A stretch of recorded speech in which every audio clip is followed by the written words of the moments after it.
OTT డిపార్ట్మెంట్కి రావాలనిపించింది? అంటే ఏ ఇష్యూ మిమ్మల్ని కదిలించింది? Every women to be super women.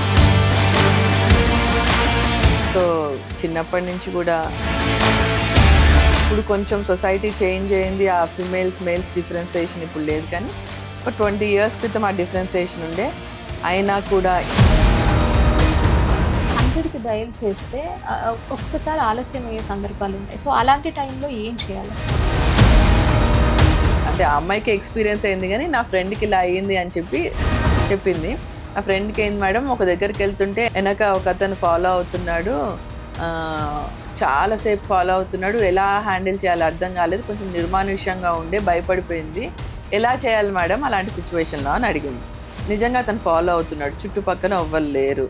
So phone చేసి ఇక్కడే ఉన్నా కొంచెం ఒక అతను ఫాలో అవుతున్నట్టు అనిపిస్తుంది అన్నట్టు అట్లీస్ట్ మీరు కొంచెం లౌడ్గా మాట్లాడితే ఈ అమ్మాయి ఎవరికో ఇన్ఫర్మేషన్ ఇస్తుంది. మధ్యకాలంలో మనం ఎక్కువ క్యాబ్స్ లేకపోతే ఆటోస్ ఊబర్స్ ఇలాంటివి ఎక్కువ యూజ్ చేస్తాము. వాళ్ళు కూడా ఎవరైతే ఒంటరిగా ప్రయాణం చేస్తారో వాళ్ళ మీద అఘాయిత్యాలకు పాల్పడుతున్నారు. సేఫ్ యాప్ ఒకటి వచ్చింది, ఆ యాప్ డౌన్లోడ్ చేసుకొని దాంట్లో మనం స్టార్ట్ అయినప్పుడు ఇన్ఫర్మేషన్ ఇస్తే.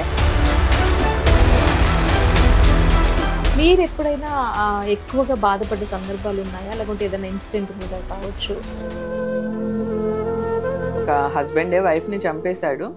చిన్నపిల్లలు 6 నెలల బాబు, ఒక బాబు, ఇంకొక బాబు ఏమో 2 years బాబు అనమాట.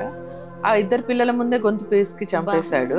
హాస్పిటల్ బయట ఒక 500 members గ్యాదర్ అయిపోయారు ఊరు వాళ్ళు. వాడు ఏడుస్తూనే ఉన్నాడు, మదర్ చనిపోయింది, ఆ అమ్మమ్మ నా తాత ఎవరు అలవాట్లేదు. సో వాడు ఎవరి దగ్గరకు పోవట్లేదు, లిటరల్గా ఏడుస్తూనే ఉన్నాడు వాడు కంటిన్యూస్గా. సో నేను ఆ బాబు ఏడుస్తుంటే అప్పటికి నా కొడుకు 10 months అనమాట, నా చిన్నోడు. వాడిని అలానే ఎత్తుకొని భుజం మీద వేసుకొని ఇలా ఓదార్స్తూ మాట్లాడటం స్టార్ట్ చేశాను అనమాట. వాడు పాపం నేను వాళ్ళతో మాట్లాడుతున్నా కానీ వాడిని జో కొడుతున్నా, వాడు నిద్రపోయాడు, ఏడ్చి ఉన్నాడు. So I was in so tensed situation. అక్కడ అది రప్చర్ అయిపోతుందేమో ఆ టెన్షన్లో నాకు తట్టలేదు. సో బయటకు వచ్చేసాను. వచ్చినాక అప్పుడు వాళ్ళ అమ్మమ్మ తాత ఉంటారు కదా, వచ్చి ఇద్దరు కాళ్ళ మీద పడ్డారు.